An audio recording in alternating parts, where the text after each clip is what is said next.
श्री गणेशाय नमः। ओम नमो भगवते वासुदेवाय।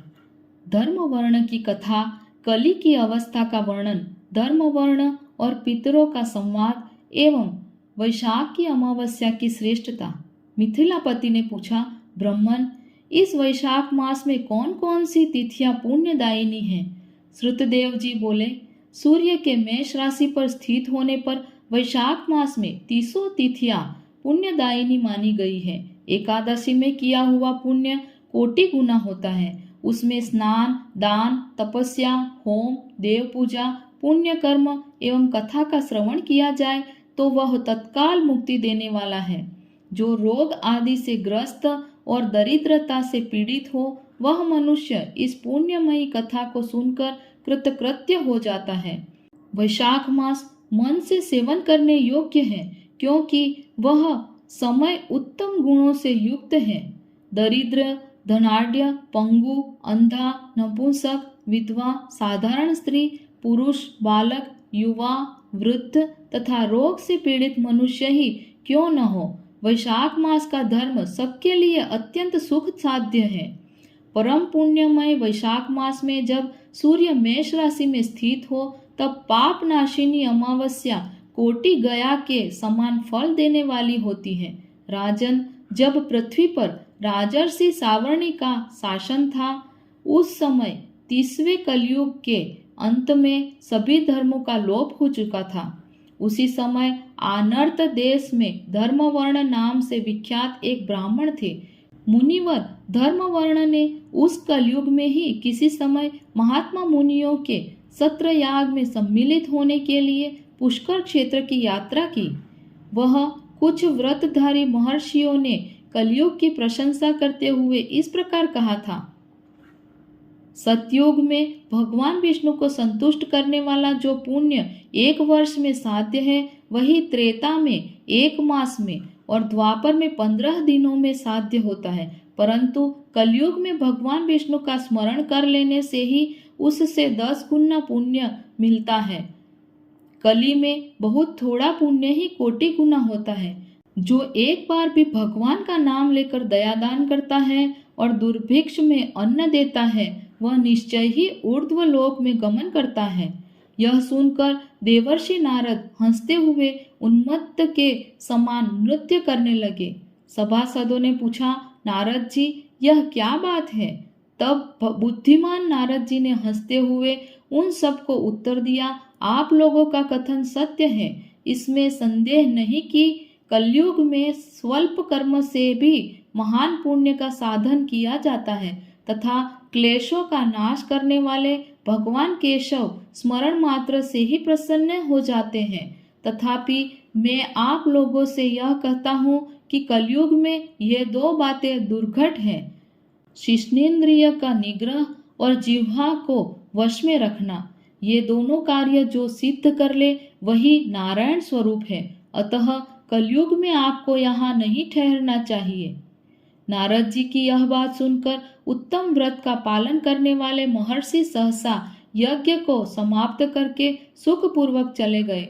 धर्मवर्ण ने भी वह बात सुनकर भूलोक को त्याग देने का विचार किया। उन्होंने ब्रह्मचर्य व्रत धारण करके दंड और कमंडलू हाथ में लिया और जटा वल्कलधारी होकर वे कलयुग के अनाचारी पुरुषों को देखने के लिए घर छोड़कर चल दिए।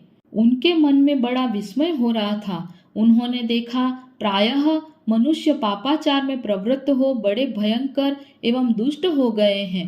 ब्राह्मण पाखंडी हो चले हैं, शूद्र संन्यास धारण करते हैं, पत्नी अपने पति से द्वेष रखती है, शिष्य गुरु से वैर करता है, सेवक स्वामी के और पुत्र पिता के घात में लगा हुआ है। ब्राह्मण शूद्रवत और गौवे बकरियों के समान हो गई है। वेदों में गाथा की ही प्रधानता रह गई है। शुभ कर्म साधारण लौकिक कृत्य के ही समान रह गए हैं। इनके प्रति किसी की महत्व बुद्धि नहीं है। भूत, प्रेत और पिशाच आदि की उपासना चल पड़ी है। सब लोग मैथुन में आसक्त हैं और उसके लिए अपने प्राण भी खो बैठते हैं। सब लोग झूठी गवाही देते हैं। मन में सदा छल और कपट भरा रहता है। कलयुग में सदा लोगों के मन में कुछ और वाणी में कुछ और तथा क्रिया में कुछ और ही देखा जाता है। सबकी विद्या किसी न किसी स्वार्थ को लेकर ही होती है और केवल राजभवन में उसका आदर होता है। संगीत आदि कलात्मक विद्याएं भी राजाओं को प्रिय है। काली में अधम मनुष्य पूजे जाते हैं और श्रेष्ठ मनुष्यों की अवहेलना होती है। कली में वेदों के विद्वान ब्राह्मण दरिद्र होते हैं। लोगों में प्रायः भगवान की भक्ति नहीं होती। पुण्य क्षेत्र में पाखंड अधिक बढ़ जाता है। शूद्र लोग जटाधारी तपस्वी बनकर धर्म की व्याख्या करते हैं। सभी मनुष्य अल्पायु, दयाहीन और शठ होते हैं।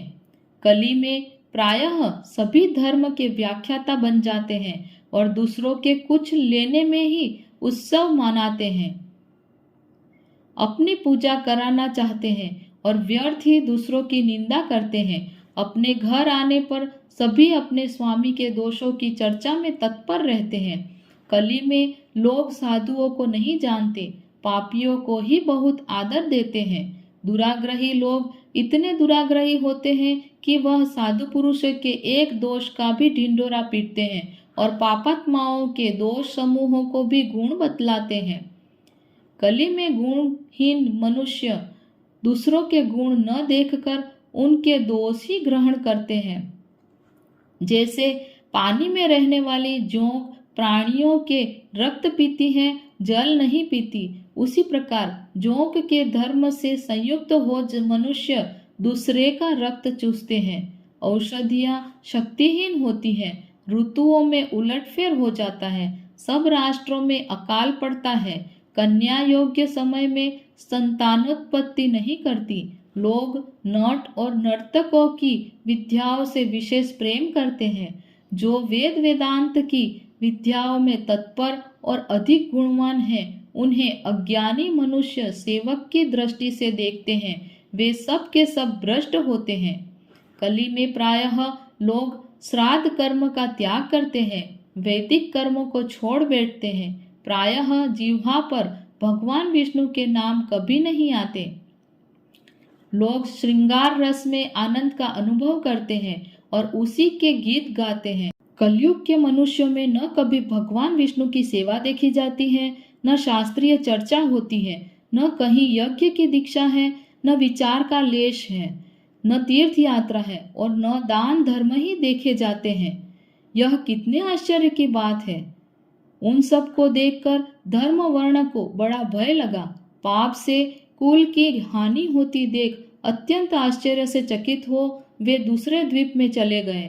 सब द्वीपों और लोकों में विचरते हुए बुद्धिमान धर्म वर्ण किसी समय कौतूहलवश पितृलोक में गए।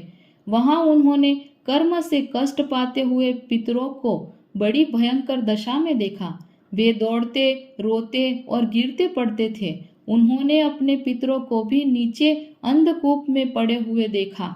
उनको देखकर आश्चर्यचकित हो दयालु धर्म वर्ण ने पूछा, आप लोग कौन हैं? किस दुस्तर कर्म के प्रभाव से इस अंधकूप में पड़े हो? पितरों ने कहा, हम श्रीवत्स गोत्र वाले हैं।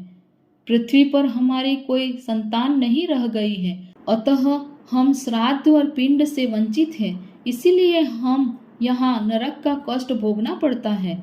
संतानहीन दुरात्माओं का अंधकूप में पतन होता है। हमारे वंश में एक ही महायशस्वी पुरुष है जो धर्म वर्ण के नाम से विख्यात है, किंतु वह विरक्त होकर अकेला घूमता फिरता रहता है।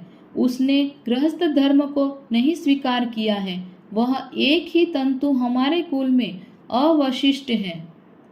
उसकी भी आयु क्षीण हो जाने पर हम लोग घोर अंधकूप में गिर पड़ेंगे, जहाँ से फिर निकलना कठिन होगा। इसीलिए तुम पृथ्वी पर जाकर धर्म वर्ण को समझाओ। हम लोग दया के पात्र हैं। हमारे वचनों से उसको यह बताओ कि हमारी वंश रूपा दुर्वा को काली रूपी चूहा प्रतिदिन खा रहा है। क्रमशः सारे वंश का नाश हो गया है, एक तुम ही बचे हो। जब तुम भी मर जाओगे तब संतान परंपरा न होने के कारण तुम्हें भी अंधकूप में गिरना पड़ेगा। इसीलिए गृहस्थ धर्म को स्वीकार करके संतान की वृद्धि करो। इससे हमारी और तुम्हारी दोनों की ऊर्ध्व गति होगी।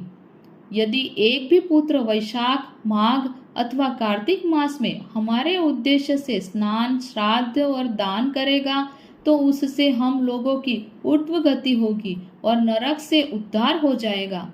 यदि एक पुत्र भी भगवान विष्णु का भक्त हो जाए, एक भी एकादशी का व्रत करने लग जाए अथवा यदि एक भी भगवान विष्णु की पाप नाशक कथा श्रवण करे तो उसकी 100 बीती हुई पीढ़ियों का तथा 100 भावी पीढ़ियों का उद्धार होता है। वे पीढ़ियां पाप से आवृत्त होने पर भी नरक का दर्शन नहीं करती।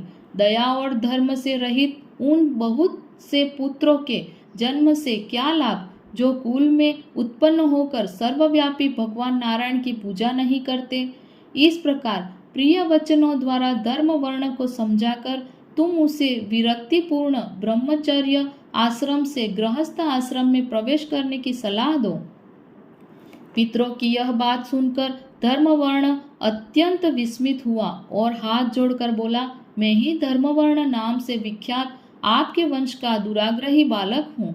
यज्ञ में महात्मा नारद जी का यह वचन सुनकर कि कलयुग में प्रायः कोई भी रसनेन्द्रिय और शिष्णेन्द्रिय को दृढ़ता पूर्वक संयम से नहीं रखता, मैं दुर्जनों की संगति से भयभीत हो अब तक दूसरे दूसरे द्वीपों में घूमता रहा।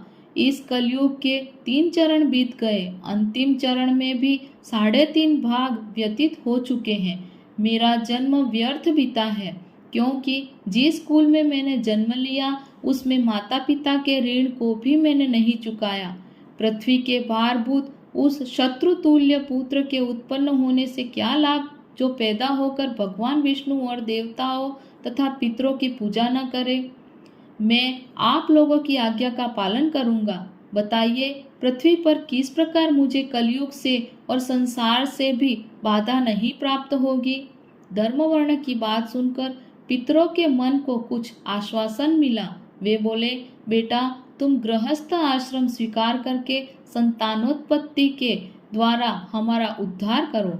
जो भगवान विष्णु की कथा में अनुरक्त होते, निरंतर श्री हरि का स्मरण करते और सदाचार के पालन में तत्पर रहते हैं, उन्हें कलयुग बाधा नहीं पहुंचाता। मानद, जिसके घर में शालग्राम शिला अथवा महाभारत की पुस्तक हो, उसे भी कलयुग बाधा नहीं दे सकता। जो वैशाख मास के धर्मों का पालन करता, माघ मास में स्नान करता, तत्पर होता और कार्तिक में दीप देता है, उसे भी कली की बाधा नहीं प्राप्त होती है। जो प्रतिदिन महात्मा भगवान विष्णु की पापनाशक एवं मोक्षदायिनी दिव्य कथा सुनता है, जिसके घर में बलि वैश्वदेव होता है, शुभकारिणी तुलसी स्थित होती है तथा जिसके आंगन में उत्तम गौ रहती है, उसे भी कलयुग बाधा नहीं देता। अतः इस पापात्मक युग में भी तुम्हें कोई भय नहीं है। बेटा, शीघ्र पृथ्वी पर जाओ। इस समय वैशाख मास चल रहा है। यह सबका उपकार करने वाला मास है। सूर्य के मेष राशि में स्थित होने पर 30 तिथियां पुण्यदायिनी मानी गई है। एक एक तिथि में किया हुआ पुण्य कोटि कोटि गुना अधिक होता है। उनमें भी जो वैशाख मास की अमावस्या की तिथि है, वह मनुष्य को मोक्ष देने वाली है, देवताओं और पितरों को बहुत प्रिय है, शीघ्र ही मोक्ष की प्राप्ति कराने वाली है। जो उस दिन पितरों के उद्देश्य से श्राद्ध करते और जल से भरा हुआ घड़ा एवं पिंड दान देते हैं, उसे अक्षय फल की प्राप्ति होती है। अतः महामते, तुम शीघ्र जाओ और जब अमावस्या हो तब कुंभ सहित श्राद्ध एवं पिंडदान करो। सबका उपकार करने के लिए गृहस्थ धर्म का आश्रय लो। धर्म, अर्थ और काम से संतुष्ट हो उत्तम संतान पाकर फिर मुनि वृत्ति से रहते हुए सुखपूर्वक द्वीप द्वीपांतरों में विचरण करो। पितरों के इस प्रकार आदेश देने पर धर्मवर्ण मुनि शीघ्रता पूर्वक भूलोक में गए। वहां मेष राशि में सूर्य के स्थित रहते हुए वैशाख मास में प्रातःकाल स्नान करके देवताओं, ऋषियों तथा पितरों का तर्पण किया। फिर कुंभदान सहित पाप विनाशक श्राद्ध करके उसके द्वारा पितरों को पुनरावृत्ति रहित मुक्ति प्रदान की। तत्पश्चात उन्होंने स्वयं विवाह करके उत्तम संतान को जन्म दिया और लोक में उस पाप नाशिनी अमावस्या तिथि को प्रसिद्ध किया। तदनंतर वे भक्तिपूर्वक भगवान की आराधना करने के लिए हर्ष के साथ गंधमादन पर्वत पर चले गए। इसीलिए वैशाख मास की यह अमावस्या तिथि परम पवित्र मानी गई है। ओम नमो भगवते वासुदेवाय।